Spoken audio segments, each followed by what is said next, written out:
why can't Jews go and pray to the holiest place in the world, the only place in the world where a Jew is obligated to go? We are talking about sharing, coexistence, tolerance, respecting one another. In what world do these things have anything to do with aggravating, igniting, rather than sharing, calm, peace? And this is what the whole concept is. Yehuda Glick, a would-be assassin, put 4 bullets in your body. Until it actually happens, you don't really believe that it's going to happen. You don't really believe that a person who promotes human rights and is a public activist, there's no reason in the world why he should be a threat. Genuine peace, which we all want here in the Middle East, must begin with tolerance and respect. Welcome to Jerusalem Live. I am here with my friend Yehuda Glick. Yehuda, how exciting is this? I am here with my friend Keith Johnson. How exciting is this? It is exciting, folks. We're sponsored. First of all, let me just say this. I'm excited about this. Breaking Israel News is sponsoring this event, and also the Temple Heritage Foundation, TempleMountHeritageFoundation.com. You go to Temple Mount Heritage Foundation, they can see everything that's been going on, but we're coming out through live stream right here at the Menachem Begin Center. And I want to mention one more sponsor of this evening, a very close friend of mine. His name is Keith Johnson. He's been behind a lot of what I'm doing. We like to be behind the scenes. Biblical Foundations. BiblicalFoundationsAcademy.com. But there's so many people, Yehuda, around the world. People around the world are clicking in right now. You got the best production Shalom team. to all the people around the world. Shalom from Jerusalem. We're here today, actually, and let's get to the point. We're here celebrating. We're here to celebrate. Thanksgiving to God. Ah, man. Oh 1 year ago exactly, on the 6th of the Hebrew calendar, Cheshvan. 1 year exactly, right over here, downstairs in the street, right beneath where we are right now. There was an attempt to assassinate me.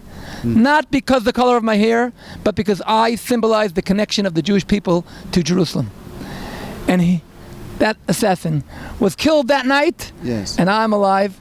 And ever since that evening, the concept of the connection between people and the Temple Mount has been flourishing. Absolutely. I mean, to say that something like that would happen, which seemed, I have to be honest with you, Yehuda, when it happened, it struck me so deep. Every single day I would check to hear what's going on with Yehuda, and it was like this, Yehuda. 1 minute, well, he's in a coma. 1 minute, well, and it was really touch and go, was it not? I mean, this was not some, it's going to be okay. No one knew what was going to happen, so we're here to celebrate. I was in a critical situation. Can you tell us about 4 bullets, 4 bullets to the center of my body, point blank. Point blank, I mean, the gun was 1 foot away from me. Okay, 4 bullets to the center of my body. And here I am, alive. I was in a critical situation. I arrived to the hospital, 5% chance to survive. And here we are. And I'm here to thank all of those who are with me. And they're all from around the world. Around the world. We have people from around the world praying, different groups from different backgrounds, different faiths, but they all had one thing, and they wanted to see you to be able to come and to continue to do your work. And isn't it amazing? 1 year later, you're doing your work. And I mean, you're doing your work big time. We're doing our work. We came out with a book, Arise and Ascend. Wait, folks, let me tell you something. We're here today. We've got Yehuda here. We've got so many people that are going to come.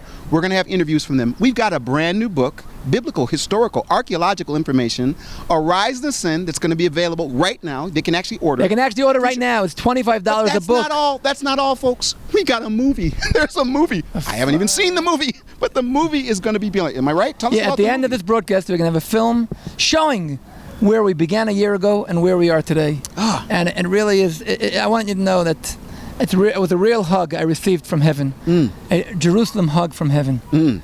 So can we do this now? Yehuda, we know that you've got so many things going on. You're going to get a chance to see people singing and dancing and celebrating in the movie. We're going to have people coming for interviews.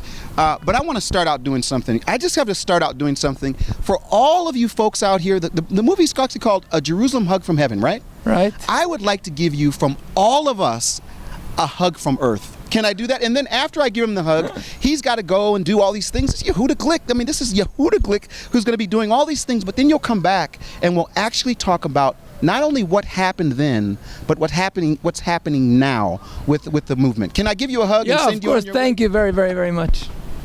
Thank you to all of our supporters. And once again, I want to invite you to visit my website, TempleMountHeritage.com. And I want to thank Breaking Israel News for their support for what we're doing today. And I want to thank Keith. And I want to thank all the people who were with me, all the medical services, and all the people who were with me, praying for my and caring. And thank you. I'm here to say thank you to God and all of his messengers. God bless you all. Thank you. He'll be back. He'll be back. Welcome back. My name is Keith Johnson of Biblical Foundations Academy International, BFAinternational.com, and I am just overwhelmed with the opportunity to be here. It was a few weeks ago I actually got a phone call from my friend Rabbi Yehuda Glick who said to me that this event was going to take place, and he said, Keith, would you be willing to come and serve? And I have to tell you, it wouldn't have mattered what he would have asked me to do. I said yes, because really a year ago when this whole situation happened, which we're actually celebrating here in Jerusalem, it shook me, as I mentioned earlier, really to my core, and I really had a lot of things that just flooded me with questions and thoughts, and to actually physically be here right now in Jerusalem. And by the way, we're here at a time that many people would say it's not safe to be here in Jerusalem. I can just tell you, anytime you're in the center of God's will, you're in a safe place. And I think we're in a safe place right now. We're at the Menachem Begin Center. This is the actual spot where Yehuda actually had this terrible assassination attempt last year. What we're going to try to do throughout this broadcast is we're going to have different people that are going to come, and they're going to share their perspective. They're going to come and share, why and the who's, the what's, the whys, and the wheres, and I'm going to do my best to get that out of them. But we just want you to hang in here with us. There's a lot going on at one time, things going on 3 different levels of the building. We're up here with interviews. The middle floor, people are coming in. We've got a new book. Downstairs, there's actually singing and dancing in a band, and then below that, there's a brand new movie that's actually going to be seen, that actually we're going to make available here for you at the end of this broadcast. So we're live right now. Hang in here with us. We are really excited that you're here. People from around the world, Yehuda sends his thanks for you tuning in right now. And so we appreciate everything about you being here, and we're excited about the God, the creator of the universe, who stepped in and gave Yehuda a hug from heaven, and we're hugging him, people are hugging him, and we're celebrating in the midst of a place that right now many people would say is tension, but I just sense the peace of Jerusalem here, and hopefully you'll sense that too. Pray for us as we're here, and continue to hang in here with us until I see you again now. Just we're going to watch and see as many things as we can to experience this wonderful event here in Jerusalem, live. No, by the way, I have to say again, sponsored by Breaking Israel News. By the way, they're my favorite news agency. I love them. They let me write articles, and they actually post them. So anyway, so much going on with Breaking Israel News, TempleMountHeritageFoundation.com, all these places you can check right now. Plenty of information for you to see. Until you come back again, I want to thank you for being here. Why can't Jews go and pray? To the holiest place in the world, the only place in the world where a Jew is obligated to go. We are talking about sharing, coexistence, tolerance, respecting one another. In what world do these things have anything to do with aggravating, igniting, rather than sharing, calm, peace? And this is what the whole concept is. Yehuda Glick, a would-be assassin, put 4 bullets in your body. Until it actually happens, you don't really believe that it's going to happen. You don't really believe that a person who promotes human rights and is a public activist, there's no reason in the world why he should be a threat. Genuine peace, which we all want here in the Middle East, must begin with tolerance and respect. Welcome back to Jerusalem. We are here celebrating amazing, we call it intervention from heaven, a hug from heaven, where the creator of the universe reached down, and our friend Yehuda Glick is now celebrating a year after a terrible situation that took place a year ago. I'm excited, though. We get a chance to interview different people, and we snatched this guy. We found a media guy who's a media guy in Jerusalem. I'm gonna put him on the spot. I want you to give us your honest, give it to us honest. When you first heard about Rabbi Yehuda Glick, you grew up in Israel, so I understand this is Shlomo, by the way. I grew up in Jerusalem. Yeah, grew up in Jerusalem. Tell us what your thought was before meeting Rabbi Yehuda Glick. Tell us honestly. Give it to the folks. So in Israel, everyone has different opinions, and where I grew up, Rabbi Glick was kind of considered a little fanatic. A little. A little, yeah. I'm being nice. Yeah. Not the type that you think you could agree with his opinions. And the first time I met him was about 5 months ago, and I saw a guy so humble and so tamim. I don't know what the translation for tamim is in English, but there's a guy named Noah who was tamim, right? Noach and Eov, 2 people that are tamim. Usually in Hebrew, when we say tamim, we mean naive, someone that you could fool. with Rabbi Glick, I felt it was just this honest, humble, just this calm person, and he's just connected with our heritage. And when you listen to anything he has to say, it's hard not to agree with him. And I just became a big supporter. And well, you not only a supporter, you're actually helping to pull together what I think is a really important thing. When I first met Rabbi Glick, I said to him, I said, your message is too important to be sidelined. Your message needs to be mainstream, meaning what you're talking about is a message for the world. That's the way I saw it. But I didn't see the vehicle. There weren't very many vehicles, it seemed, for him to get that message out, so that there was confusion. Absolutely. And you have actually helped, and a number of people, Breaking Israel News and others, who've helped to help get that message in to the mainstream. Can I say it that way? Absolutely, absolutely. Breaking Israel News today is publishing articles, I believe, weekly about... Can I give a shout out to Rabbi Tuli? Absolutely. Rabbi Tuli and Leah, I know you're not here, but Breaking Israel News, those are my two buddies over there. I really appreciate them. But go ahead. Yeah, Breaking Israel News is just showing the biblical significance of how do they say anything going news on in from Israel. a biblical news from a biblical perspective. I mean, when I first saw that, I was that they didn't have to say anything else after that for me. Right. It's amazing. They actually find a connection between any news item to something that we could see in the Bible. Yeah. So that's a great feeling for someone that's connected to the Bible, to see how the Bible comes to life through life, through Israel. But as a news, I mean, how is that seen? I mean, it seems to me that in Israel, and I'm not, I'm not here a lot, but when I hear about the news, there's obviously a lot of different perspectives of what's going on. Right. Is the Breaking Israel News way of connecting it to the Bible normal? I mean, is that something that, or is that seen as a? No, not by most of of the secular, of the left. That's not something normal. But what we do find is that there's a global community. Yes, in North America, in Brazil, in Australia.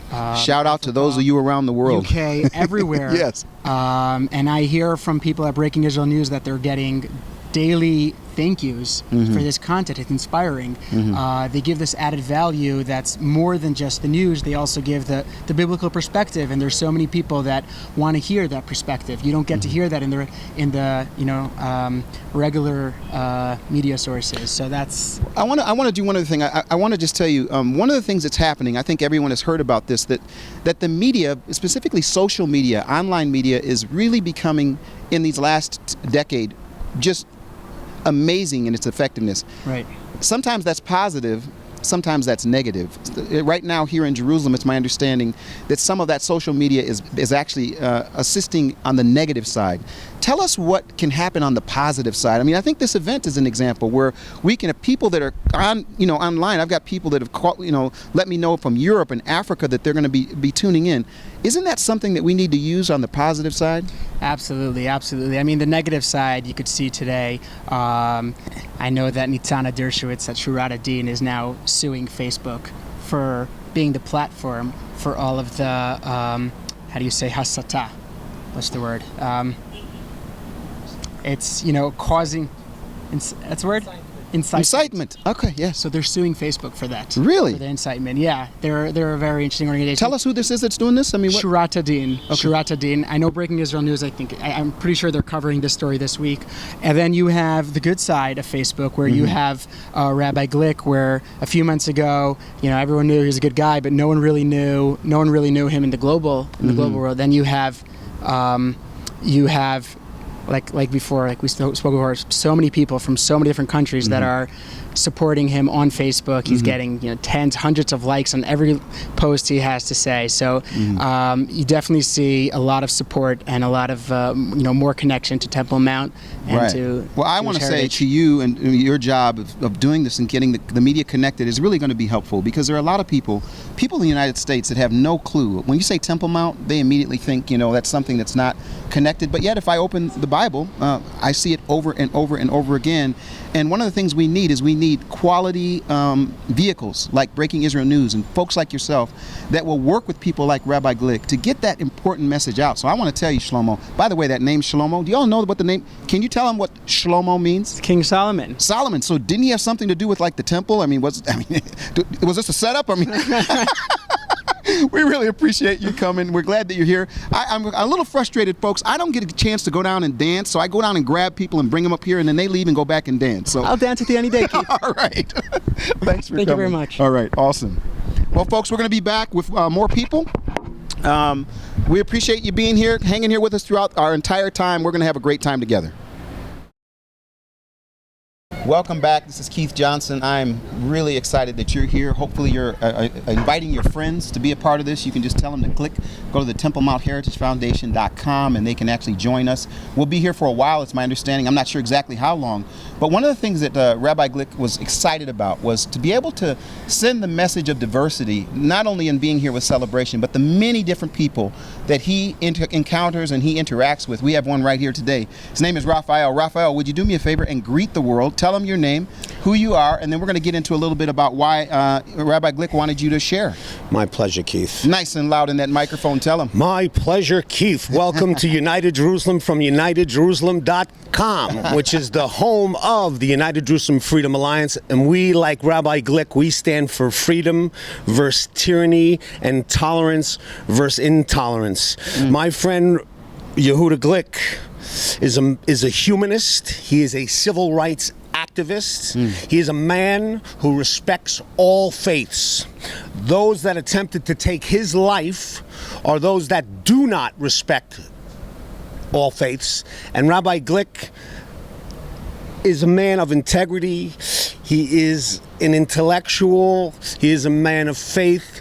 And he is a microcosm of the nation of Israel, for he survives as we did throughout our long history. We have survived through the worst of situations. Wow, that sounds good. So tell me, you've known Rabbi Glick for how long? I met Rabbi Glick first many moons ago. He's, as you well know, he's a tour guide, and he is a man that takes people up to the Temple Mount, and he shows his solidarity with the children of Israel. He brings people up there, and he doesn't even charge. He wants people to show their presence on the Temple Mount, because I know, to the rabbi, the good rabbi, what the Temple Mount is the center of the world, essentially.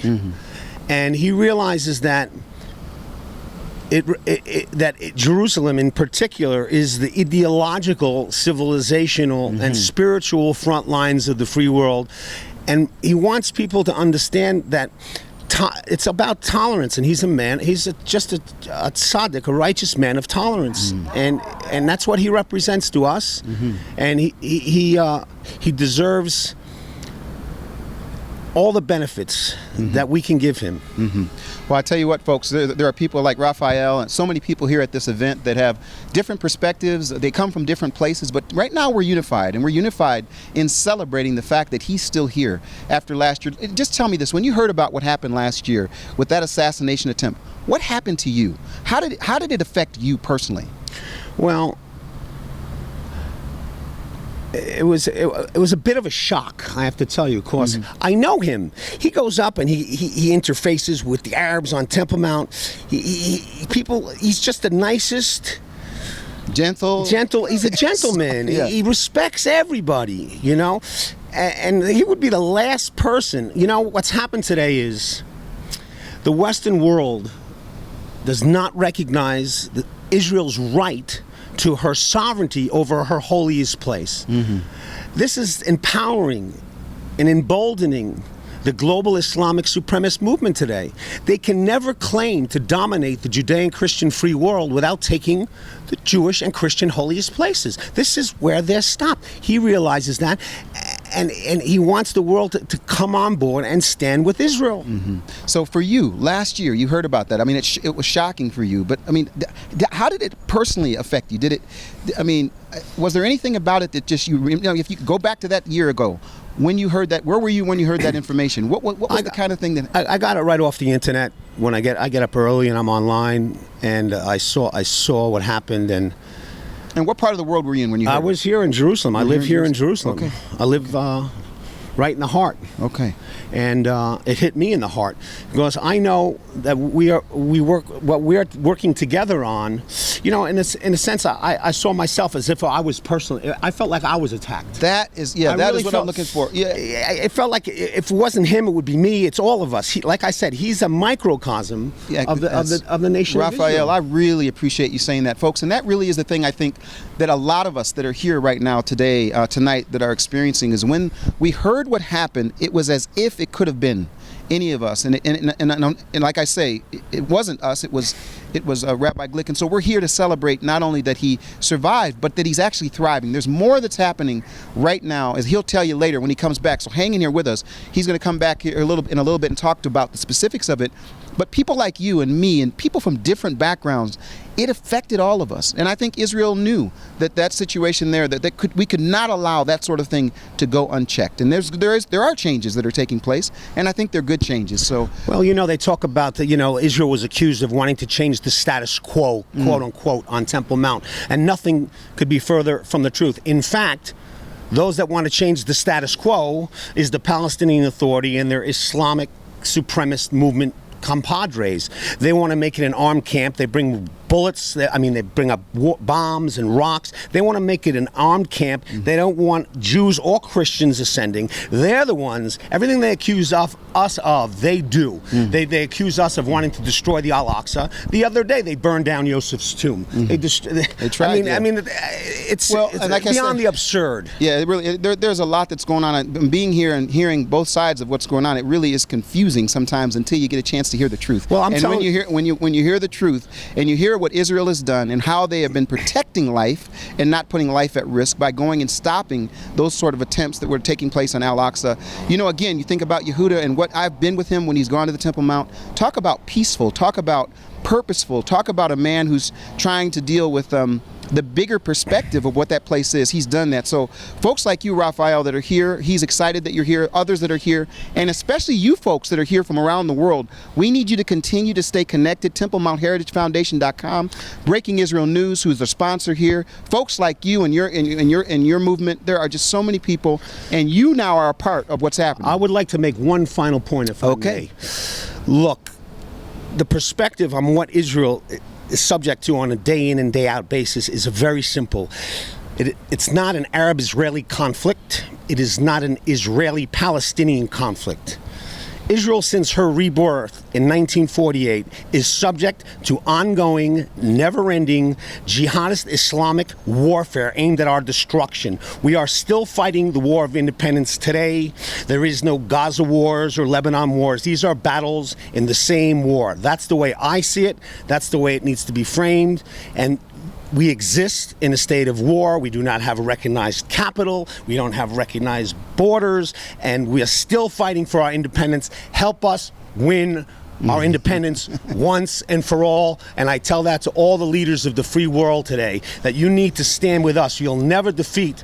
We defeated communism because we taught the world the bankruptcy of communism. The Berlin Wall fell because not one bullet was fired. We need to do the same and teach the world the bankruptcy of Islamism, which is the latest and the greatest from communism to fascism, and now we're in the Islamism Here's what we need Raphael to do. We have to get him to take all that energy, go downstairs and do some dancing, my friend. Will do. Folks, we're going to be back in just a little bit. We appreciate you hanging here with us. We got so many people from different aspects of Israel. They're going to come and give their perspective. In the meantime, continue to pray for the peace of Jerusalem. We'll see you back in just a few minutes. Welcome back. This is Keith Johnston. I'm here at a wonderful celebration. We're calling it survival and celebration. I mean, the survival of Yehuda Glick, an attempted assassination last year. Now we're celebrating. We've got people from really all over Israel that are here. Hopefully you've gotten a chance to see the dancing. There's a movie that's being released. There's a book that's coming out. One of the things I'm excited about is we've got one of the folks here, one of the writers from Breaking Israel News, Abra, who's here. Abra, you have been a part of Breaking Israel News for how long? For a few months. For a few months? Right when we started working with Yehuda Glick. Really?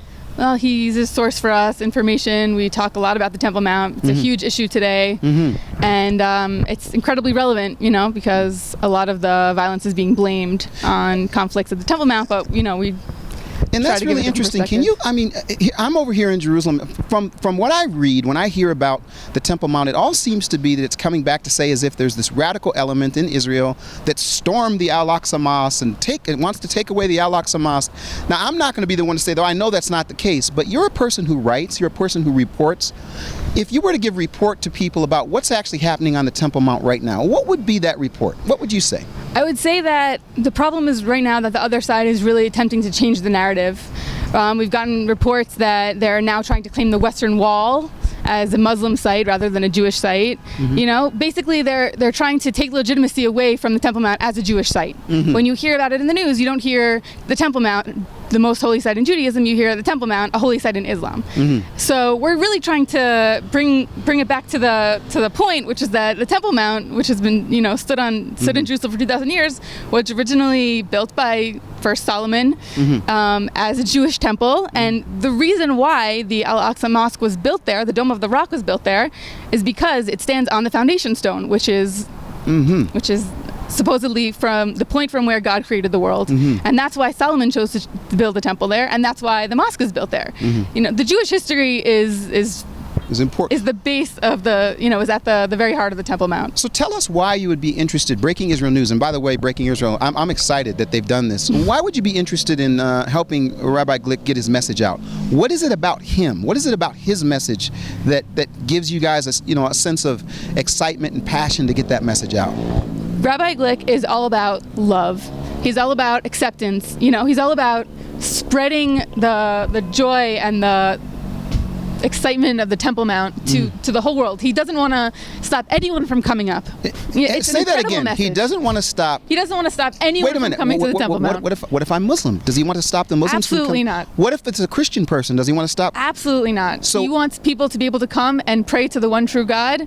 Any people who want to. But I think and would you also agree that part of it is that he doesn't want to be limited from the perspective as a Jewish person or the Jewish people not having access to a place biblically that is so important. That's true. That's true. So it's a very unique perspective in that way. Yeah, it really is. So what do you all? What is Breaking Israel News doing right now? First of all, I mean, I know you're around the world. People around the world appreciate what's happening, but give us just a little bit about what Breaking Israel News is doing now to help get this message out.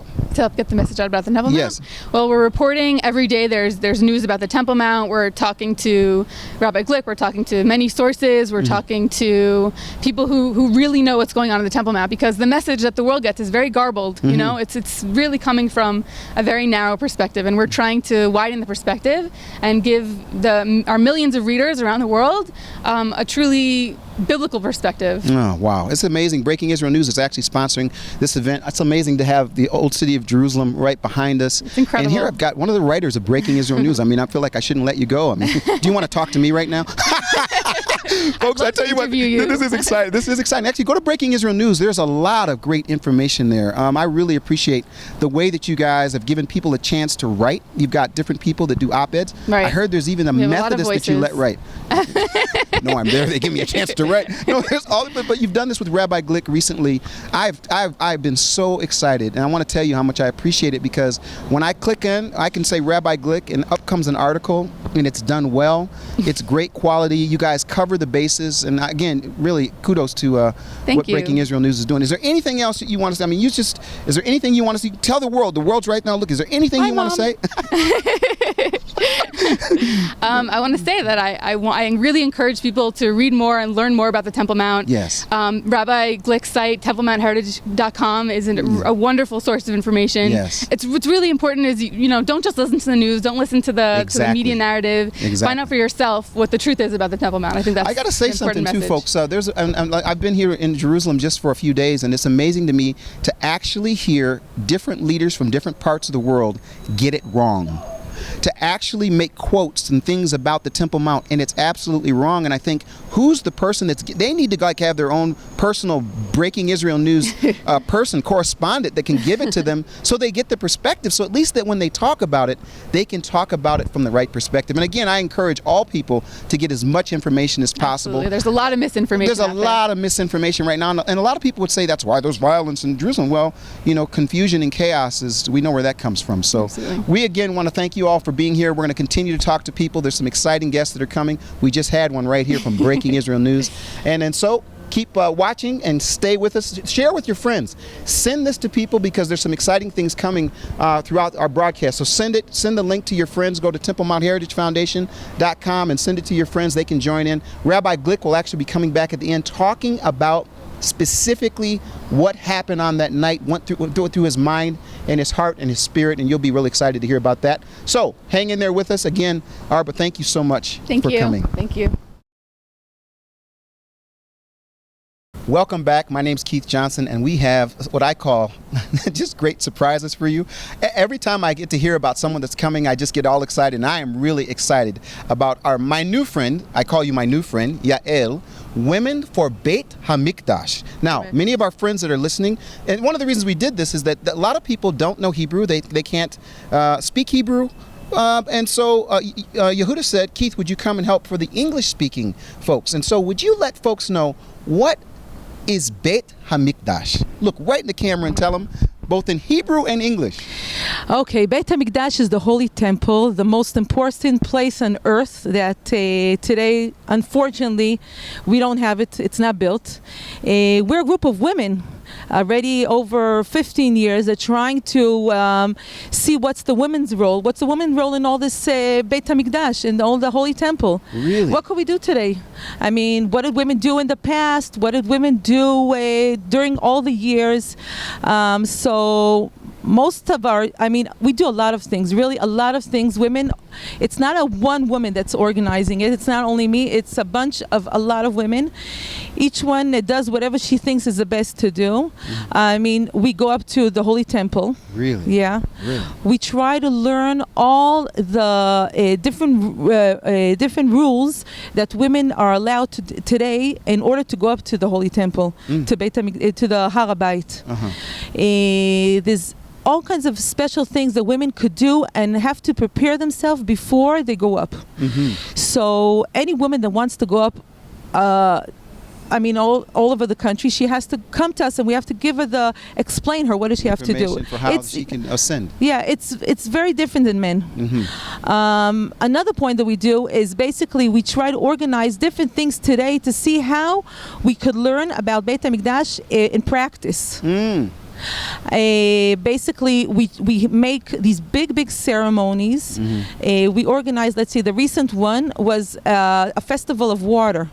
That was on the Sukkot. That was the last a month ago, where the priests, the Kohanim, used to go down to Mayan HaShiloach, that's near the Holy Temple, bring up the water to the Beit HaMikdash. So there were between around 1,000 people with us going down. Wow, 1,000 people. Yeah, and the priest, we have Kohanim today were dressed with their and we actually try to see how was the ceremony done in Beit HaMikdash. It's interesting, there's a book hopefully you folks have taken advantage of being able to order the book Arise and Ascend. It talks about the biblical, archaeological, and historical aspects of Har HaBayit. But your own encounter with Rabbi Glick, tell me about that. How did you meet him? Now, as soon as I say this guy's name, people go from their serious thing to smiling. Why do you smile? Why do you smile when I say the name Rabbi Yehuda Glick? Look, the truth is my mother told me we go way back because my mother knows him since he's a kid. Oh, really? Yeah, but I need to talk to her. Where's she? The truth is, but I know him since I'm 17 years dealing with this topic. Really? Okay. Every time we used to go up to Har HaBayit, we used to see him over there. I mean, he used to be there all the time. Yes. Also, we used to invite him to many of our meetings, trying to see what we could do today for this topic. It's a very hard topic. The truth is, last year I was here. On you this were at day, the conference? I was at the conference I got a reward. Okay, so now take us back to the conference. A lot of people don't understand. We're at the Menachem Begin Center. Every year there's a conference regarding Har HaBayit, the Temple Mount. Last year there was a conference at this spot. Tell us about that. Look, it was a very exciting conference because basically we got to meet all the people in charge of dealing with this topic, and came even a few people from the government. And Yuda was very excited, explained all what's going on, and we would talking about what we could do today, and he gave out different rewards to people that were dealing today with what they could. I mean, with the topic, what people did mostly today, and we went out from the building, and 10 minutes later, I got a phone from my sister, hearing exactly what was going on. So 10 minutes after the conference, you're gone, you've left, and then right then this happened. And those of you that don't know, we're going to be talking to Rabbi Glick about the specifics. But we're going to now, I want to say, Yael, thank you so much for coming quick like that and doing such a great job. Thank you for your work. We're going to be talking to more people. Is there anything you want to say to anyone other than hello and hi to Mama? Look, first of all, the Holy Temple is supposed to be for everybody all over the world. Yes. So we're happy, but people come up. When I go up to Har HaBayit and I see a whole row of non-Jews or Jews coming up, it makes me very happy to know that people are coming up to the house of God. May it be a place for all nations. Thank you so much. Welcome back. My name's Keith Johnson, and boy oh boy, it just gets better and better each time. I'm here in Jerusalem for the Survival and Celebration event for Rabbi Yehuda Glick, 1 year from this very spot where someone tried to take his life, and God turned it around, and he's doing things now that he says that situation actually catapulted him to a place to get a message around the world. And I'm here with two friends. I actually know them from a few years ago. I'm excited. I'm sitting here with two Christian folks, charismatic Christian folks, excited Christian folks who live in Israel, who've made a connection with my friend Rabbi Yehuda Glick. They got their own television show, so I'm going to sit back and watch. Tell the folks a little bit about what you all do and who you reach, and then I want you to talk about how you met Rabbi Glick. We do a weekly TV program. It's twice a week on Revelation TV. It goes across the nations. And the name is? In the Last Days television. In the Last Days. It's possible we might be there. That's right. Well, you know, the reason we connected with Yehuda Glick was because of the program, because of In the Last Days television program. He really helped us a lot when we were we moved a studio across to Jerusalem to where you came, where we were recording. So it's because of his help that we're here. And I remember the day when all this happened at the Menachem Begin Center, and it was such a shock, Keith, to us to hear about it. And this is for us such a fantastic celebration coming here this evening. So you've actually had Rabbi Glick on the show. You've talked about that. Okay. And funny enough, we just done also a program last week with him to speak a bit more of what he's doing and about the Temple Mount, because we love to go also on the Temple Mount. Isn't that true? You and I were on the Temple Mount at the same time. I think it was at Shavuot a year ago or so. Yes. 2 years ago? 2 years ago, yes. Yeah. So you've had him on the show, and you talk about... And he's a good friend. We connected during the Gush Katif, and just by internet. And I went to have a Passover with him in 2005. Okay, so you've known him that long? Yes, and we kept in touch, and he's been really a friend. He's a heart, I hear some people saying he's a fanatic, and I'm like, you know what? He's a man who has a heart for Jerusalem, for the Temple Mount, and it's what God wants. He wants us lovers. Yes, he wants us to be lovers of Hashem, lovers of God, and is what he is, and he's a great example for us. So what's it like for you two, in being in Israel? You live in Israel. You're clearly you're Christian people that are getting a message out. What is it like for you being in Jerusalem in terms of what you do in your ministry? Well, it's so important to be here, Keith, because this is where it all happens. You know, there's the possibility to be in Tel Aviv or to be somewhere else, to be in the Galilee, but Jerusalem is the key. It's where everything happens. So this is where we have our studio, and it's because of people like Rabbi Yehuda Glick, yourself, and others we've met, that we've invited them to be guests on the program. The program is going further and further afield thanks to satellite television, thanks to the internet. So tell us about that. Where are you guys at now? Where are you reaching? How are you reaching? In the UK, we're reaching 15 million people by satellite are watching In the Last Days. 15 million? I need to hang out with you two. Wow, that's amazing. Yeah, and the thing is like we want to bring the media of what's happening here in Jerusalem. That's exactly what has to happen. Because we don't want even to speak anymore about the general media. They are not saying the real story, and we are here to say the real story. We are here to connect the people with Jerusalem. People love Jerusalem, and many Jewish people don't know how many Christians are just attached now to Jerusalem and to the Temple Mount. Still not enough for the Temple Mount. We want Christians to they come. They need a biblical perspective on the Temple Mount, don't they? And Yehuda has done a great book. So we've done the program with him about his book, so people can learn. We need to learn. We need to learn. These folks are out here. They're doing the work. There's strong compassion, conviction. The way that you two do. I mean, I was on your show. I have to say, I really appreciated the way that you work together. I mean, being here. What's it like for you now, just to be here tonight? Is this not exciting? This is amazing. You know, we saw him, we saw the recovery.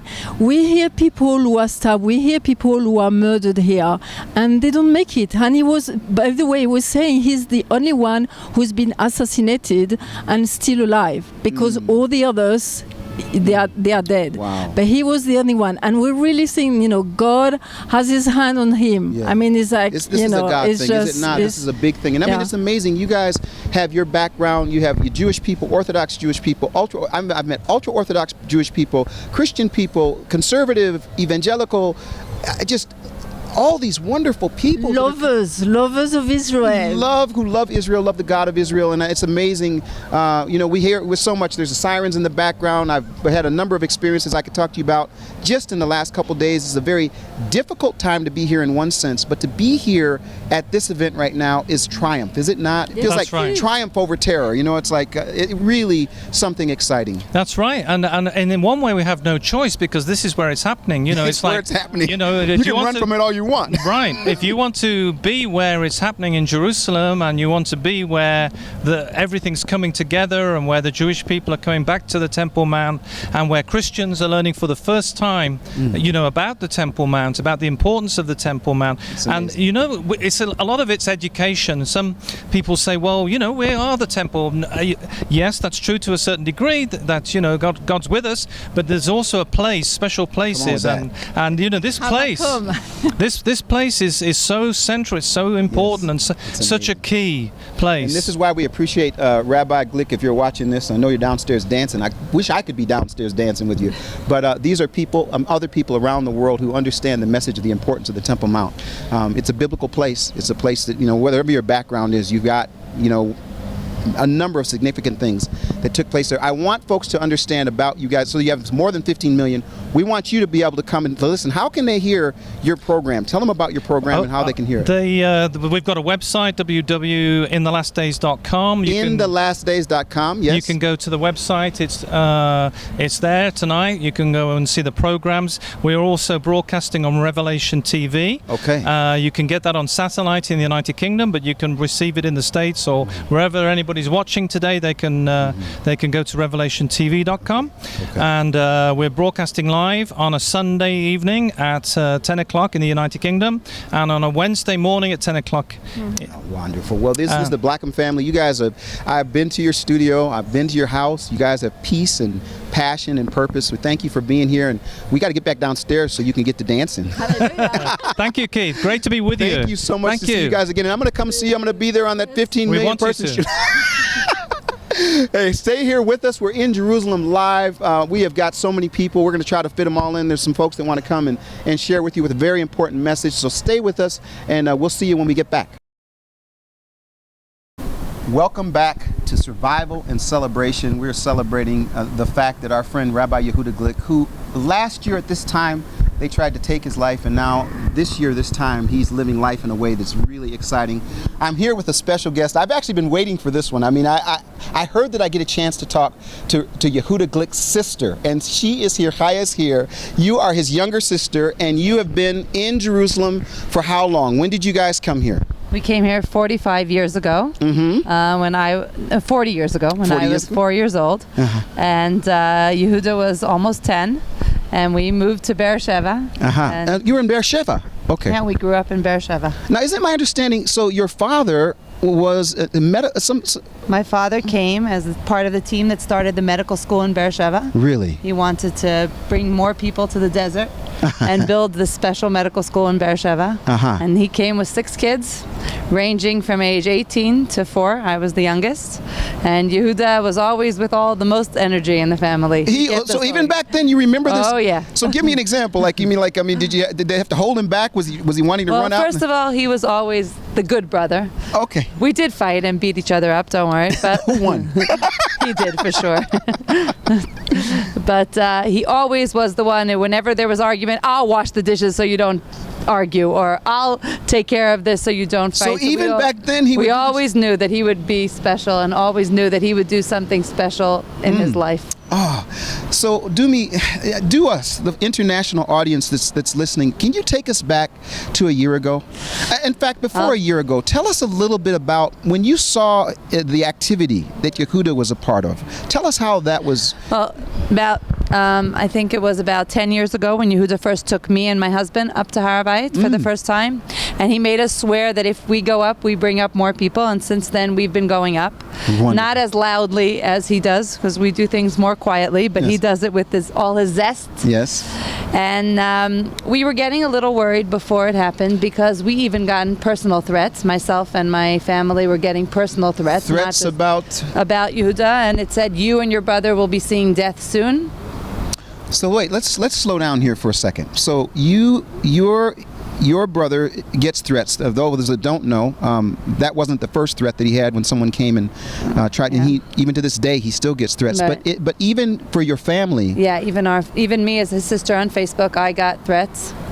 Once they found out that I was his sister, and they threatened me and him, and it was I was concerned, so I called him and I said, "Are you watching yourself? Are you taking?"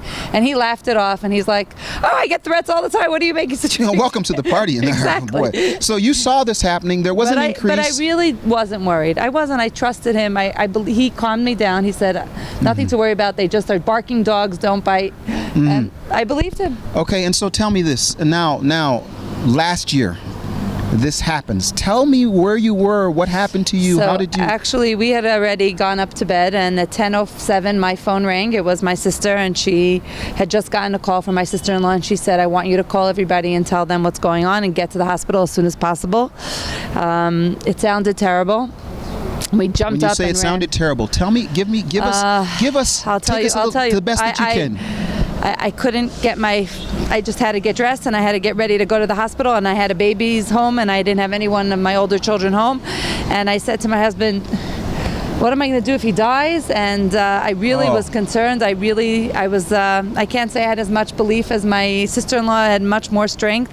I was I'm a medical person, and I was very sad, and I was very nervous. Is it fair to say that last year, when you heard about the situation and you understood the depth of how big of a crisis it was, is it fair to say that you didn't know if we would get to this year, that there would be this 1 year? Oh, yeah. Help the people understand, because he talked about this. You would have wanted us to know. So first of all, I remember specifically saying to my husband, what am I going to do if I have to rip my shirt? Is this a good shirt to rip? That was what I was thinking, if it doesn't work out. And then you mean as a way of mourning? When mourning, we rip our shirt, and I was concerned that he would not survive. And even once we got to the hospital, I personally work with coma patients, and I was very scared he wouldn't wake up. And I went into that ICU. I actually stayed in the hospital for 3 days and I was part of helping everybody. I was I let the family take all the grief, and I was taking care of the technical sides. Because you knew what was going on, and you knew how serious it was. And I remember sitting there and trying to wake him up. And I remember specifically Friday night, I wanted the family to go down and eat a meal together. So it was me alone in the ICU with Yehuda, and his wife had asked me to sing with him the songs that brings in the Sabbath. And I said, I really can't sing, so please wake up for yours. In other words, we need a duet here. I'm not going to be able to do this solo. Yeah. My singing capabilities are very bad, and I was begging him to wake up, and he didn't. And I pinched him. I got to say, I really shook him. I was like, please, Yehuda, wake up. And it took another 2 weeks 10 days till he finally did. So we kept hearing about this going into the coma, and then for a while he was out for a little bit, and then they had to go back because of how. I mean, I just cannot imagine. And he told me over and over again of how important his family is and was during that time. I mean, can you tell us a little bit about the family? What was happening for the family? Everybody arrived that night. Everybody.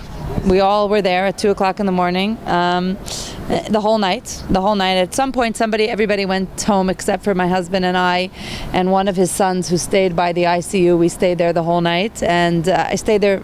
I kept on staying there until I was under, calmer, that I could finally let go and go home. It was, and we were all there. My parents, who are not young people, arrived. My boys arrived from the army, were sent home immediately also because the army didn't think that he was doing too well.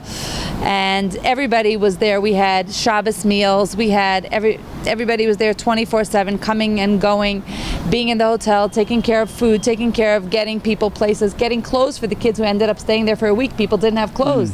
One of my neighbors actually went out and bought clothes for one of Yehuda's sons. She gave me the sizes, and I said, he needs clothes. Go get him clothes so that he can stay in the hospital for 3 more days. He had come from the high school without anything to wear. We had to get, it was little details, but it was trying to get everybody to be able to focus on getting him there. If it was getting the music, he loved the music, so we kept on bringing people to sing to him. You keep talking about the music. That's why he woke up, he really wanted my mom and dad to come. And I was the mean one who had to say to him that I'm not calling them to drive back from Beersheba. They had been there for 10 days, and they had just left, and he really wanted his mom and dad. But it was he's a winner. Well, you all are a very strong family, and we're so excited that you're here. He's our energy. Yeah, and he's got the energy, but it seems like you've got it too. So thank you so much for coming and sharing, and thank you for being here with us. And the world has to know that we can be strong, but we need the world behind us. We're not alone. Amen. Thank you. Thank and you Am Yisrael Chai. Say that again. Teach them a little bit of Hebrew. Say it again. Am Yisrael Chai. Am Yisrael Chai. The nation of Israel stays alive no matter what you do to us. Amen. Amen. Thank you so much. Thank you so much. Welcome back. This is Keith Johnson, Survival and Celebration at the Menachem Begin Center. Our friend Rabbi Yehuda Glick, you've probably seen him down there dancing while he's down there having fun. He's got me up here interviewing, but I have to tell you, I have another knock it out of the park interview here with a man who is what they call Druze. Yeah. Now, you say your first name is Mindy, is that right? Yeah. And I'm gonna, you guys, this guy is probably, for me, a picture of how this message is so diverse. Can you tell us, first of all, who you are, how you met Yehuda, and you just were at a place that's pretty interesting we're going to get to. But first, introduce yourself to the folks and tell them who you are and how you met Yehuda. I'm Mendy Safadi from the Druze minority in Israel. The Druze minority is from Jethro, from the Bible. Yes. And Judah is fighting for the right of Israel, the right of the Jewish people in the Temple Mount, and because he fighting for a real thing, for a right thing, so I came to him and I told him what I can to help.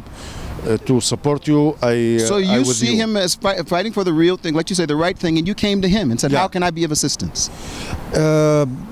I think the Jewish people, they have the right, the first right for the Mount Temple and for Israel, and not Israel as a country today, but it's Eretz Israel, the big Israel.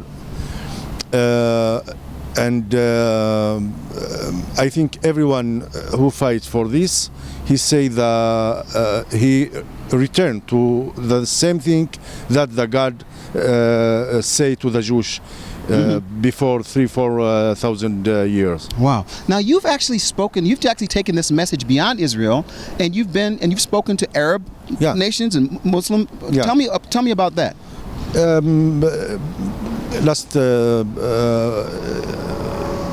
Before 3 weeks, we was in Azerbaijan, in Baku.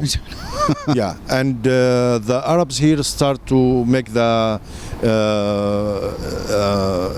start to go to the Temple Mount and say that the Jewish, they don't have a right to be here.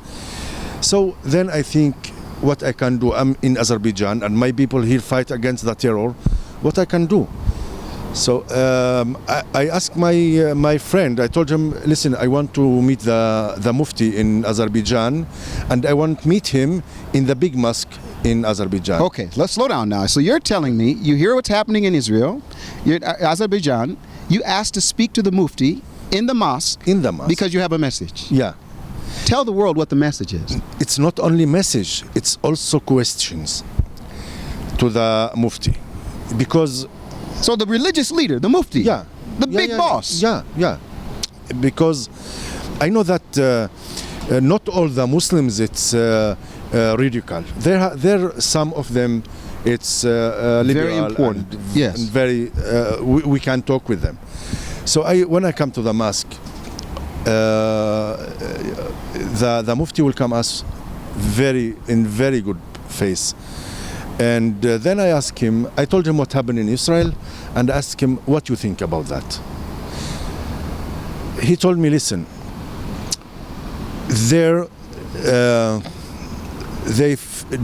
what they do, it's against the God and against the religion of the Islam. That's what he said? That's what he said. Wow. Then, and he told me the Qur'ans talk about the right of the Jewish people in the Temple Mount. Who is me to say no? You know? I don't know if you folks heard this. This is amazing. I wish I could spend the rest of the night talking to you. I've got more people, but I want to ask you a question. How many different languages can you speak? Ivrit, Arabic, you look at all these things. Russian. Russian. Yeah. So you speak English, Hebrew, Arabic, and Russian. Yeah.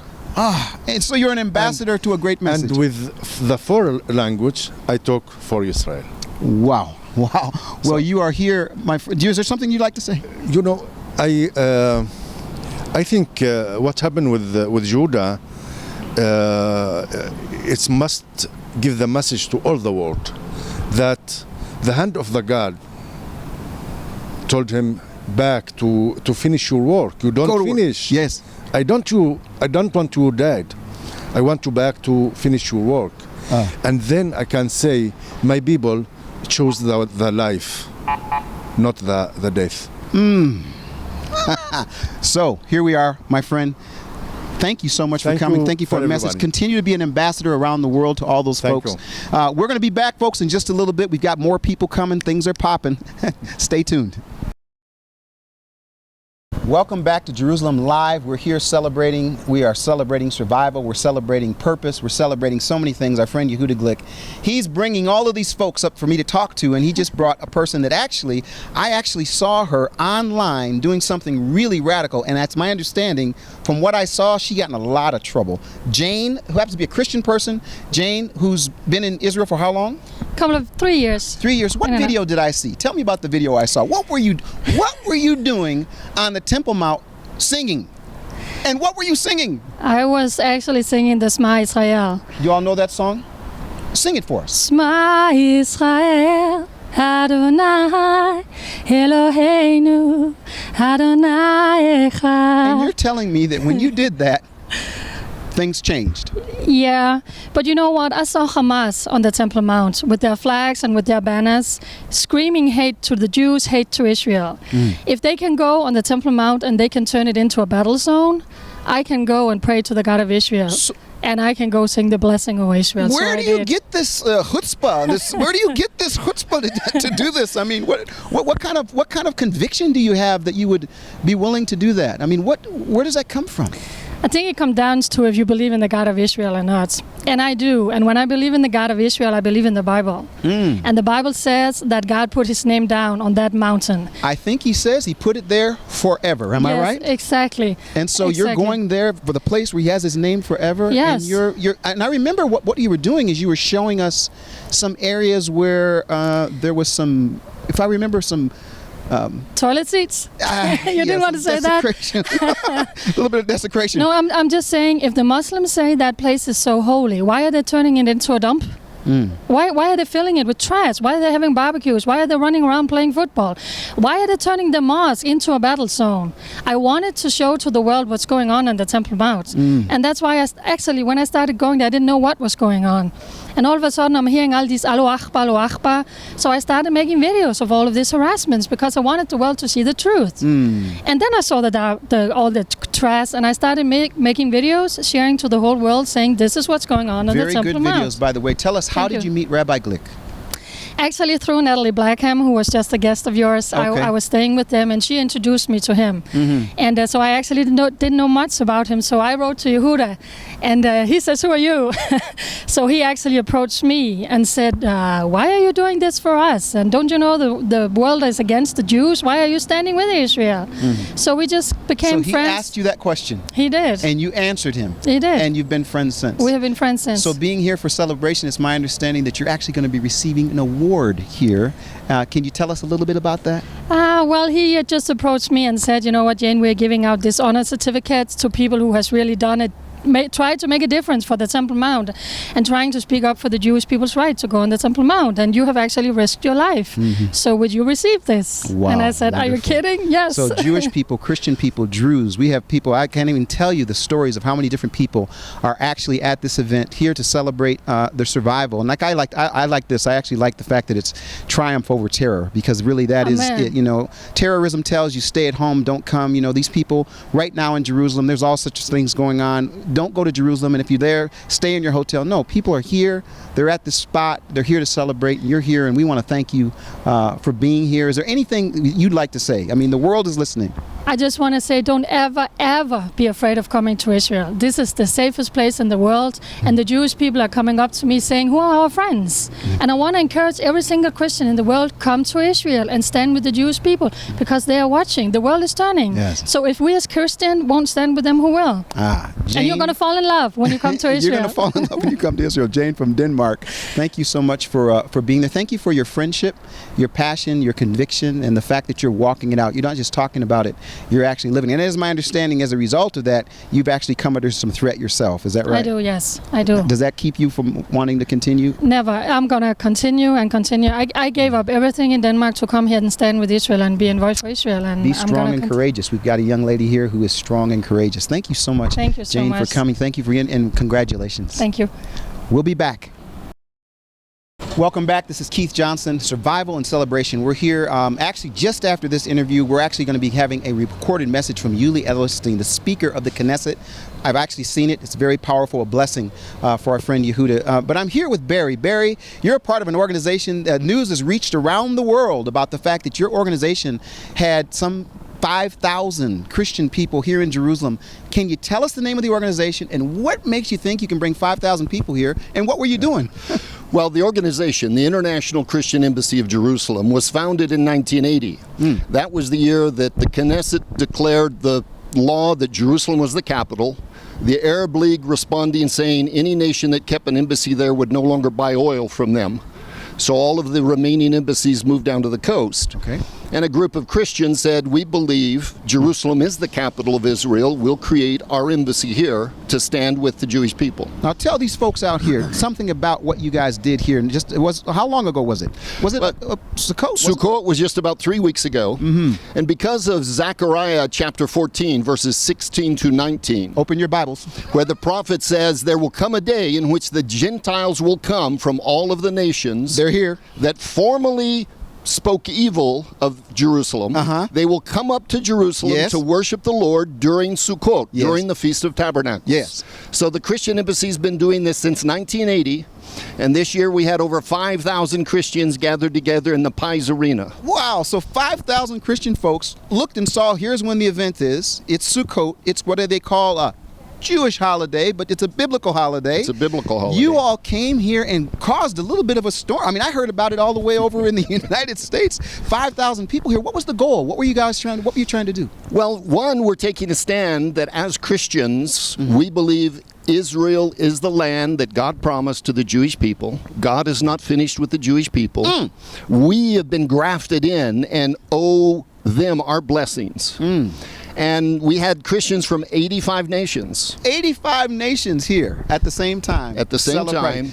And tell me real quick, can you tell me how you met Yehuda Glick? How you heard about Yehuda Glick? Why does Yehuda want you here to be able to share with these folks? Well, meeting Yehuda Glick tonight's really the first time, but I know him by his reputation and the invitation to be here to celebrate him surviving for a year and the way his survival mirrors that of Israel surviving. I couldn't not be here tonight. You know, I got to tell you something. There's so many people. We've done the BFAinternational.com. We did an actual video of going on the Temple Mount with Yehuda on the time of Shavuot, and there were so many people that said to me, "Well, you're a pastor that's doing it. Are there other pastors who think like you that it's okay for the Jews to go on the Temple? Are there other pastors around the world that think like that?" The Christian Embassy has offices in 85 nations around the world, where we're educating Christians, not what our theology says, but what the Word of God says. As Protestants, we left the Catholic Church because we protested, the idolatry, and we said we have to return to Scripture and see what God's Word says more important than what any man says. Wow. And when we say God's rejected the Jews, that's man's theology. That's not what the biblical text says. You're hearing it here in Jerusalem, folks. I've got you're the general manager of general this. Manager, yes. Where do you live? I live about a 10-minute walk from here. So you're in Jerusalem. This is I'm where in you Jerusalem. are. Wow, Barry, we want to thank you so much for coming. Just like that, they say, "Can you come upstairs and do an interview?" You did a great job. Amen. You guys are doing a wonderful thing, and we just thank you for your support of Israel. As one Christian, another. Thank you for being here and standing with Yehuda. Folks, this is Barry. You guys, where can they find out more? Is there a website? www.icej.org. icej.org. Now we're going to get a chance to hear a message from the Speaker of the Knesset. Stay right here. יהודה יקירנו, אנחנו שמחים בשמחתך.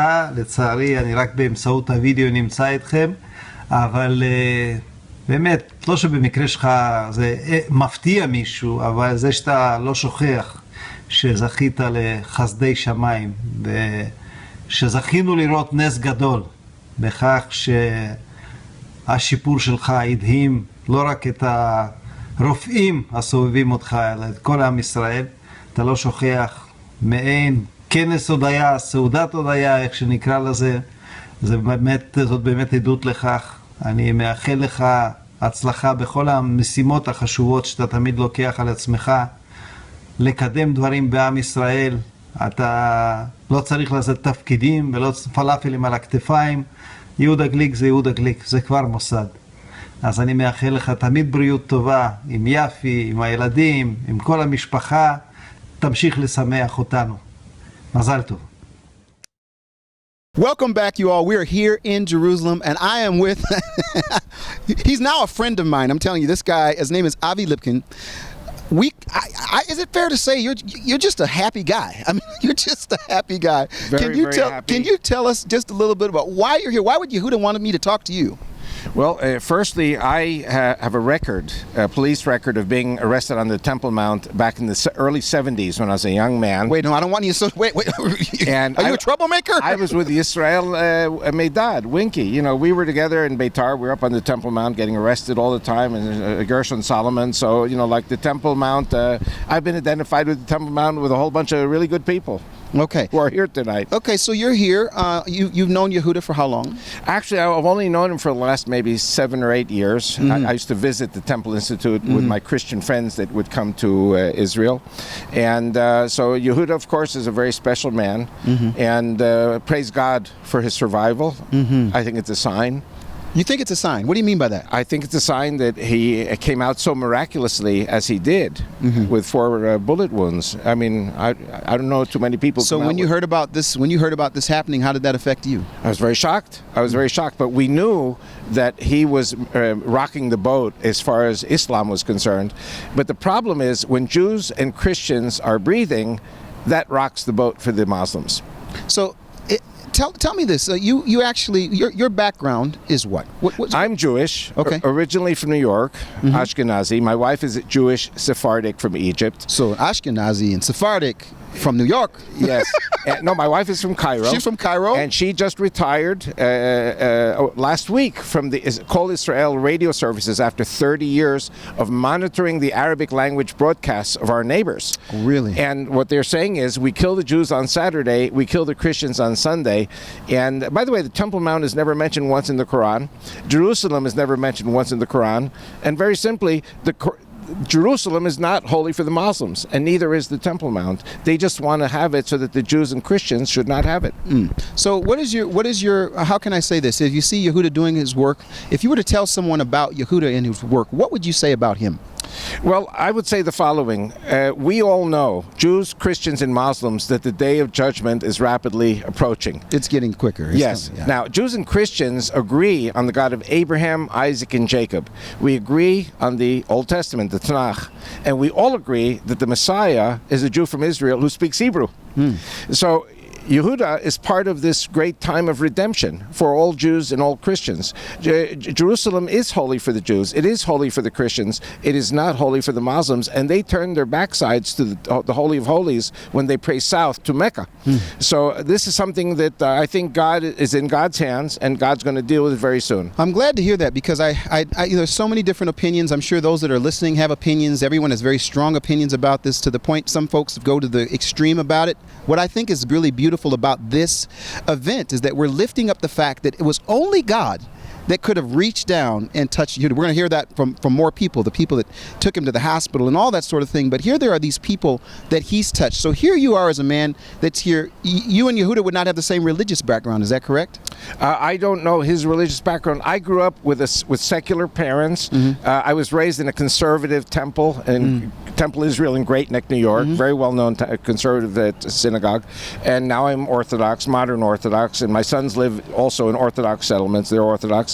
And I feel that this is all part of the redemption. It's all part of God bringing his people home from all over the world. And one of the things that is very important is that, as you know, ISIS is sending its soldiers all over the world to kill the Jews on Saturday and kill the Christians on Sunday. And I believe this will be a catalyst for a very massive homecoming of 6 million Jews from all over the world, or 7 million Jews. And the intermarriage rates are 80%. So I think there will be a lot of Jews coming home with Christian spouses and children. So there's going to be a tremendous ingathering, which I think is what God wants. And Messiah, whoever the Messiah is, wants everyone here in Jerusalem for that day, and wants his temple the temple should be made holy for him. Made holy, sanctified. So we have people from all over the world that are here, not only at this event, obviously they're in Jerusalem, people that are streaming to the mountain. That sounds like Isaiah. That would happen. The Torah would go forth around the world. We have that happening. You're an example. There's some things that you're actually even working on right now that are pretty historical and radical. I don't want to go too far, but you kind of had me interested in that. Is there anything else you want to say? Well, it's something very important about the Temple Mount. Yes. And I was very pleased this week to see on one of the blogs, one of the YouTubes or Facebook, about a Christian group saying that the Jews have the right to the Temple Mount. And why is this so important? Because, like I said before, the Temple Mount is holy for the Jews and the Christians. And actually, I'm very politically active. I had a meeting with the Vatican ambassador, Archbishop Pietro Sambi, about 10 years ago when I first started working on this idea of a Bible block party. And the meeting was supposed to be 5 minutes, but it went on for an hour. And he said, I have to tell you something in confidence. Now, unfortunately, he died, so the in confidence is past. Okay. He said to me that the Muslim Waqf, their leadership here in Jerusalem, said, you know, these Jews, they talk about a temple. There was never a temple, which is, of course, is nonsense, because even in the Muslim tour guides up until 1964, it said very clearly that Solomon's temple was there and Herod's temple was there and Jesus was there. Forgive me, Jews, if I say Jesus. But so he said to me, I have to tell you something in confidence. He said, that they said to me, what do you say? Do you think there was a temple? Because, of course, we Muslims say there was never a temple. It's revisionist history. And he said, if there was never a temple, where did Jesus overturn the money changers' tables? At the temple. Where did he have his bar mitzvah? When he was 12, at the temple. Where did he go on Hanukkah? John 10, verse 22. Now, I'm not a Christian, but I know the New Testament. Jesus was at the temple, and all the disciples were at the temple. So if the temple never existed, what the Muslims are saying is an attack on Christianity. And that's why the Christians stand with the Jews regarding the Temple Mount, because it's holy to the Christians and the Jews in partnership. Wow. Well, I'll tell you something. We're working on a project. They've actually been working on it for 2 years. Where I met Yehuda was we were working on a project called Reclaiming the Real Hanukkah. We've got people that are, right at this present time, it's going to be made available in a couple of weeks at bfainternational.com.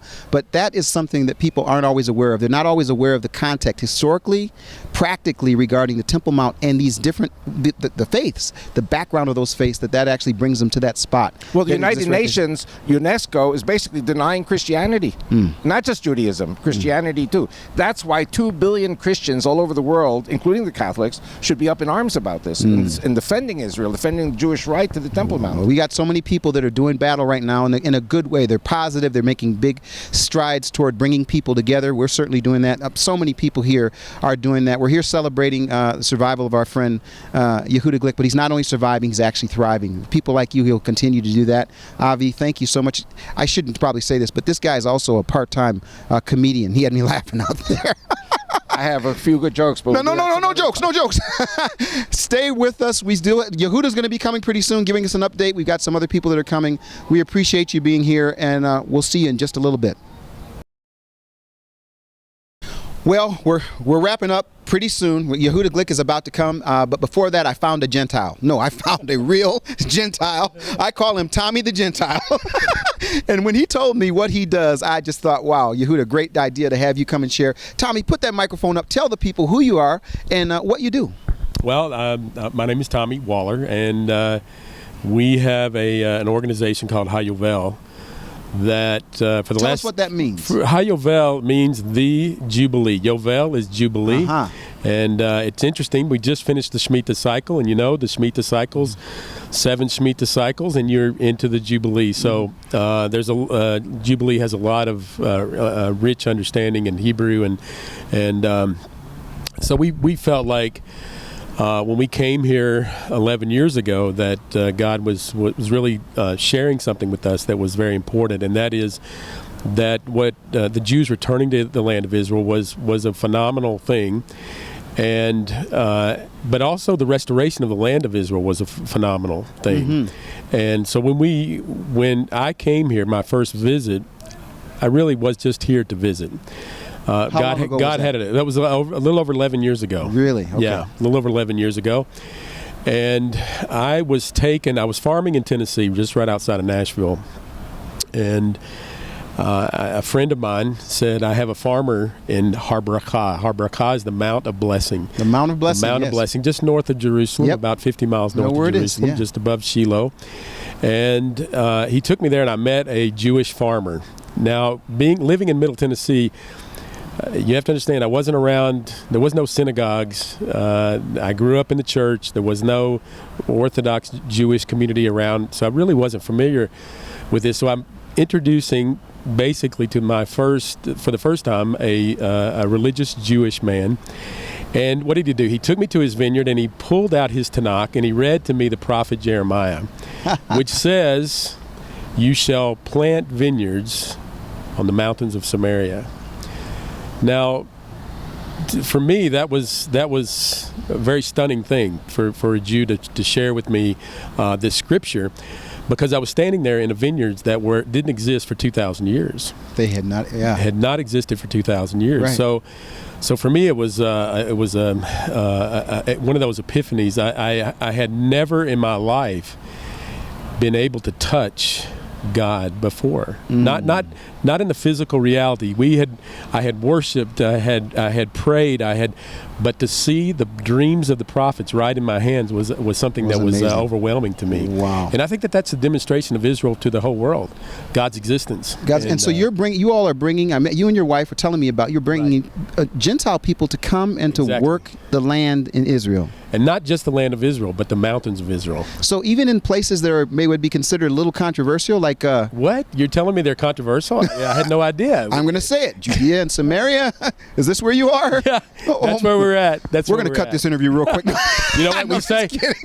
We say that in our organization, we're too afraid to cross the green line. Yeah. Tel Aviv is much too dangerous. We just can't go there. Well, tell us about how you met Yehuda Glick. Yehuda Glick has become a dear friend of mine just in the last month, and it's an interesting story here because a year ago I had we were running our organization. We had over 600 volunteers come from all over the world to help harvest and plant and prune vineyards in the mountains of Israel. And but I was having some problems, and I had a GI tract bleed, stomach issues, and I was very seriously ill and was in Shaarei Zedek. The next day after I arrived there in the emergency room and was in the hospital, Yehuda Glick was shot and came to the same hospital. Wow. My wife was, all of a sudden the hospital changed. I was in that hospital. I was there, and it was a real connection. He didn't know it, but we were there, even in that hospital, just praying for him. Wow. And we were very connected. It was a miracle. But just a month ago, we were making a plan to come to the Temple Mount to just tour the Temple Mount. We were going to walk up there and actually pray up there, and. Our Christian group felt like it was important for us to be there. Long story short, we connected with Yehuda for the first time. Within 3 days, he was speaking to all of our 150 volunteers. Was here. It was amazing. Yeah. He spoke to our group immediately, and it seemed like I'd known him my whole life. Yeah. And I have to say, folks, I mean, I haven't talked a lot about it, but I actually first met Yehuda. I was on the Temple Mount working on a project called Reclaiming the Real Hanukkah. Rich and Margaret were there with me. We were doing this project, and I looked and I saw this red-headed guy with no shoes on. I called on the phone. I asked for his number. I called on the phone. I met him, and since then, it's just been an amazing. The guy's heart, the way he does what he does, who he is just amazing. And obviously, wait a minute, I thought he was my best friend. No, he said I was his best friend. Are you kidding me? No, but it really is something. He's got a great testimony that's reaching people. You guys are not Jewish. No. And you guys are, like I said, you told me. I said I found a Gentile. There are many Gentiles and Jewish people here. A number of folks. Heck, there's even a couple Methodists here. But there are people from all over the world that are here celebrating survival and celebration. Thanks to his family, thanks to more than all of that, thanks to God who reached down and gave him a big hug. But your work is important. Can you tell people how to reach? You can find us on hayovel.com, HAYOVEL, hayovel.com. Awesome. And go there and find out. Come join us in the land. Get your hands in the Get your hands in the dirt. Well, we're going to hear from Yehuda, you all, so stay with us. Dami, thank you so much for coming, you and your wife, and being here and celebrating with us. And we're going to see if we can get him up from dancing to get the last word, the real story, the truth of all of this, and see if we can't get some clarification. Thank you so much for coming. Thank you all for hanging in there. We'll be right back. אנחנו נגיד שלום לרב יהודה גליק. אני לא יודע מה הסיבה שהוא מצטלם כאן, אבל כאן היה לו נס גדול והוא ניצל. 29 לאוקטובר, ו' חשוון. אנחנו מקיימים פה את הכנס השנתי שכותרתו הייתה עם ישראל חוזר להר הבית, והגיע מפה מישהו עם אופנוע, קסדה לבנה, כולו שחור, ואני מסתובב, ופה, ממש פה, עומד לי האיש, אני מסתכל לא רק בעיניים, לא רואה שיש לו ביד אקדח, והוא אומר לי, אני נורא מצטער, פגעת בי, אתה אויב של אל-אקצא, יורה בי את 4 הכדורים. אתם יודעים, אומרים שכל כדור יש לו כתובת, אצלי כל כדור ידע מה הוא מפספס. אחרי הירי רצתי קצת, ושי נשכב עליי ועצר לי את הדם עד שהגיע כוחות הרפואה, ולי הוא אמר, הרב יהודה, אל תלך לנו, אנחנו צריכים אותך. זה הדבר היחיד שאני זוכר. אחר כך איבדתי את ההכרה. תוך 13 דקות הייתי כבר בתוך חדר המיון של בית חולים שערי צדק, וברוך השם הצילו את חיי.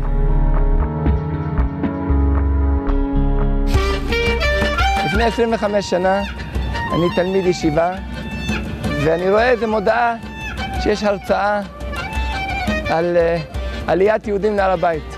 היה נשמע לי משהו מאוד מאוד הזוי, למדתי את הנושא, וראיתי שבאמת מותר לעלות להר הבית, והתחלתי לעלות להר הבית. אני מנהל משרד מכון המקדש, אבל אני עובד פה ברובע, ואני בעצם מתחיל לעלות להר הבית בתדירות יותר גבוהה כמעט כל יום. המקום שהוא לכאורה המקום הכי קדוש לעם היהודי, הוא בעצם המקום הכי קדוש לכל מאמיני התנ"ך בעולם. מחולל. גם משחקים שם כדורגל, עושים שם פיקניקים, אבל יותר מזה, כל אדם שהוא לא מוסלמי שעולה להר הבית, מקבל תחושה קשה שהוא לא רצוי שם. שהוא לא רצוי. ואני למדתי קורס מורה דרך, והדרכתי קבוצות בהר הבית. יהודים, דתיים, לא דתיים, נוצרים. וכל קבוצה שאתה עולה להר הבית, אתה מקבל צעקות, גידופים, זרקו עלינו כיסאות, נעליים, דחיפות, בעיטות. זה הגיע לרמות שבאמת היה בלתי נסבל. הקמתי גוף שנקרא הקרן למורשת הר הבית, והפעלנו פרויקט מיזם משותף עם קרן עצמאות ישראל, שבעצם התפקיד שלו היה לחבר כל מי שמעם ישראל, לחבר להר הבית, ובעצם חשבנו שככל שתהיה יותר נוכחות ושיתרגלו לכך שאנחנו חלק מהנוף הטבעי במקום, אז ככה המתיחות תרד. אנשים חושבים שאני אדם קיצוני, והאמת, אני אדם מאוד קיצוני. אני קיצוני מאוד באהבה שלי כל אדם באשר הוא אדם. אני קיצוני בליברליות שלי. אני קיצוני באמונה שלי בשוויון ובזכויות אדם. והיום, כשאני התחלתי לעלות להר הבית לפני 25 שנה, היו בקושי מניין יהודים שעלו להר הבית, היו בקושי 2 רבנים שהתירו. היום אנחנו במציאות שעולים אלפי יהודים להר הבית, 300 רבנים מתירים, אבל עדיין יש לנו עוד מה לעשות, כי עדיין הרבה מאוד יהודים מגיעים, באים לכותל, נעצרים בכותל, ובעצם לא ממשיכים למקום שהוא משאת הנפש של העם היהודי 2000 שנה. זה לא אני, זה ישעיהו אומר. ונערו אליו כל הגויים, כי מציון תצא תורה ודבר אדוני מירושלים. אותו דבר כל אלה שמתנגדים לזה שאנחנו נשוב לציון, להר הבית, יתרגלו לזה שאנחנו כאן, ויתרגלו לזה שפנינו לשלום. פנינו לאחווה ולשלום, כי שמו של השם שלום, חותמו שלום. אלימות היא בדרך כלל סימן של חולשה. וכשהקדוש ברוך הוא נותן לי כזאת נשיקה, כזה חיבוק, מציל אותי, ואומר לי, יהודה, אני אוהב אותך, אז אין לי ברירה, זה מחייב. גם כשקצת קשה לי, אני מבין שהמשימה שלי חייבת להימשך. אנחנו חייבים לשוב בשיבה מלאה לציון, מתוך שלום ומתוך חיבור של כל העולם. ביתי בית תפילה יקרא לכל העמים, בקריאה שהשם אחד ושמו אחד.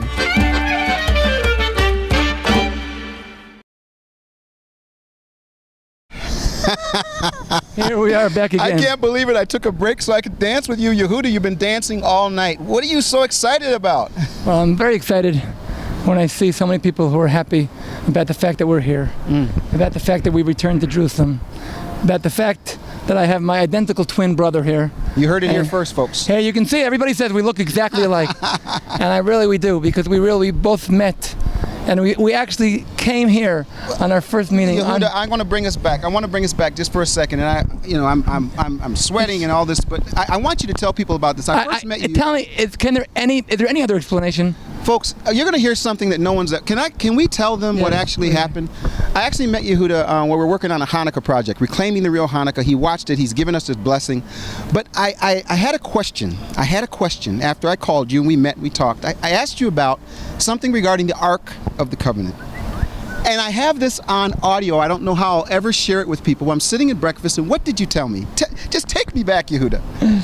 I told you, truly, you really went and followed in the footsteps of the Ark. Followed the footsteps of the Ark, but I had a place I didn't understand. And you told me, listen, one place we want to find, I still can't find, Goren Nachon. It was Goren Nachon, and it's where Uzzah reached his hand out. And was killed at the time. He was killed at the time. For touching the holiness. And I asked you, I said, Yehuda, can you help me? And you sat down and ate breakfast with me, and I still have the audio. And what did you tell me? I told you, Keith, we want to go. We'll find some time to go, and I'll show you where it is. Yes. And where is it? And I came and took you to Bible Hill, which is right behind this building. Bible Hill, and what was founded Bible Hill? Goren Nachon. Goren Nachon, and tell us whether or not the silver scrolls found at Goren. And right at this place right over here, they found the original priestly blessings.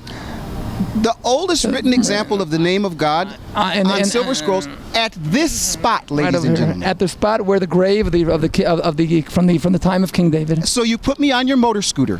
And we drove here. And you drove me here on your motor scooter. And I have all this on video. I don't know how I'll ever share. You gotta see this, because the first thing we bumped into somebody, and we asked him. And he said, Nachon. Nachon. You have to understand, folks. So we're looking at each other like, who are each other? We're wondering what's going on. And Yin Yehuda, we taped that in, and you've helped in so many things. And then we had an event. There was an event, and I asked you to send a blessing. Yes. And you sent me a blessing. You shocked me with that Hebrew blessing. Yes. And you shocked the audience. So all of that happened, and everything's going fine. And then you changed my life. Because Yehuda, I was in Charlotte, and I received a text message. And the text message said, your friend has been shot. And I went home and I rushed and I went to try to find out, Yehuda, and I received the worst news about you that I could receive. It wasn't just that my friend had been shot. He's in critical condition, and they're saying he may not make it. They were working very. Can you take us, Yehuda, take us back to that night? Out of your mouth, what happened? What did you say? And what did the person say? Take us back to that night. Yeah, I was walking out. There was an event right over here, which we have an annual event. And I was walking out. It was 10 p.m. And as I walked out, with the stuff in my hand, I put it in my car, and I turned around, and there's this guy on the scooter motorcycle. And he says to me, you are an enemy of Al-Aqsa. And I get close to him, and he shoots me 4 bullets to the center of my body. And I run, and I fall on the floor. And then my friend comes over to me and says to me, Rabbi Yehuda, don't go, we need you. And I realized that my situation is very critical. And I actually lost consciousness then. I was in the hospital within 13 minutes from the moment of shooting. And today, right here in the event tonight, we had the director of the Shari Tzedek Hospital, who told the people here that he's been 40 years in medicine. And with the coincidences that happened at this event were shocking to him. Give me just an example. He said that with the situation that I arrived to the hospital, to survive that situation is not natural. Something else, there was somebody involved here. And yes, his doctors made the right decisions. They were all messengers of God. And not only them, all the people around the world who were praying on my behalf, my family and my friends, and the people who are listening and following. And here we are. Those that are listening, I'm going to ask you a hard question, Yehuda. Why you? What is everybody so upset about with you? I've heard all sorts of images and thoughts about you, and then I meet you, and none of it makes sense.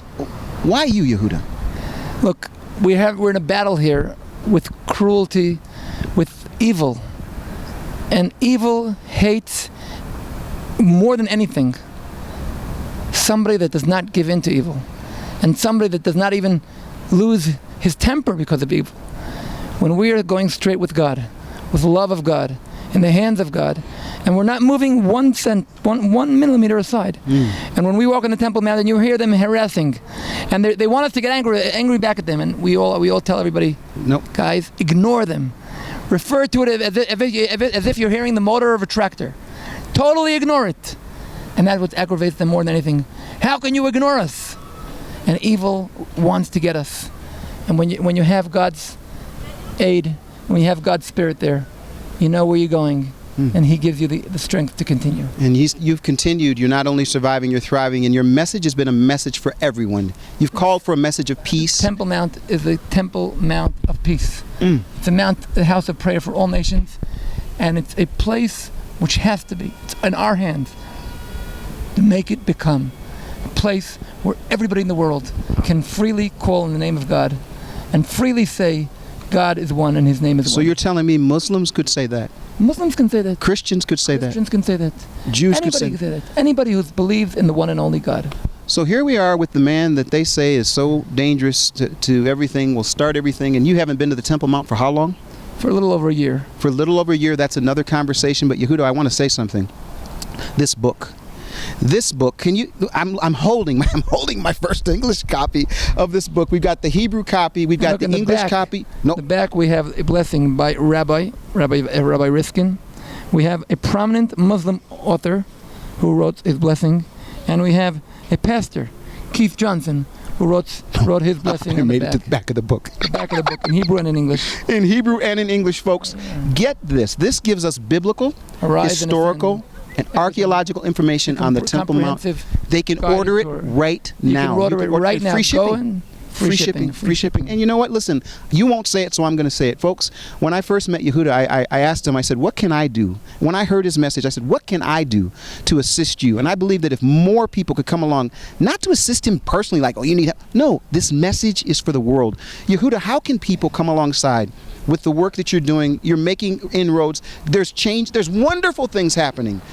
Can you how can people help? Keith, you've been helping me ever since we began.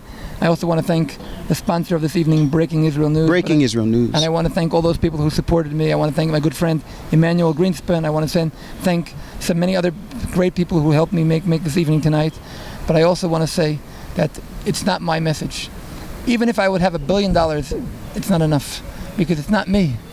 It can't be done by one person.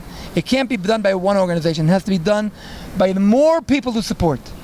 I prefer $1 from thousands of people than one person giving me $1 billion. That's nothing that we want. I want to touch the hearts of each and every one of you.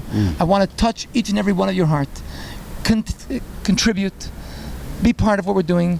Get our newsletter. Sign into our newsletter. And one simple way that they can do, there's actually more versions. We actually got a chance to see from start to finish, going from Hebrew to English, from Russian to English. And I met the author. He's actually here. I can't believe it. Meir. I met him and his wife. But there's other versions, other languages that actually can be done if we can get the support. So go and visit your site. Tell them again the site. TempleMountHeritage.com. Yeah. That's the name of the organization. Is Temple Mount Heritage Foundation. Now, I'm very mad at you that you got shot, because it changed my life, but I'm so happy that you're thriving, my friend. Another hug. God bless you.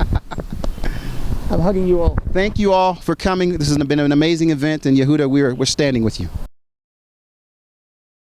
Well, there you have it. An event that has been touching on so many different levels, so many people testifying, so many folks that would have loved to come up and talk that we didn't get a chance to get behind camera. But I just have to say, I've got a son. His name is Kyle. He said to me when I visit Israel, he said, Dad, I only want one thing. What do you want, Kyle?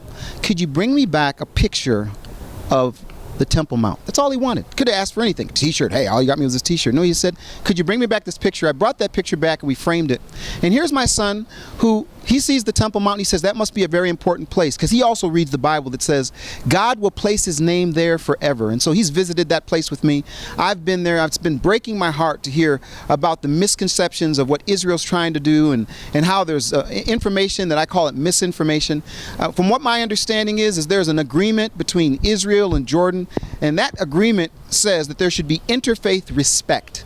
That regardless of whether you be Jewish, Christian, Muslim, there should be interfaith respect regarding these holy places. And so my hope and prayer is that will happen. Solomon said something, I think it's 1 Kings chapter 8, don't get me wrong, but something it says, he prayed and he said, now for the foreigner who comes from a distant land and comes and prays toward this place, hear from heaven and do what he asks. And so every time I come to Israel, I always want to go to that place, and I want to be able to pray, and I want to be able to do that in peace. And unfortunately right now, it's just not an environment that is like that. In fact, the last tour I came here with some folks, I couldn't even go on the Temple Mount. The tour guide said, Keith, you kind of are too close to Yehuda Glick, and there's some tension there. And I just think that that's a travesty. I think that all of us should be able to go in peace and to be able to enjoy the power of that place where his name is there forever. His eyes and his ears are there perpetually. So in the meantime, do us a favor, check TempleMountHeritageFoundation.com.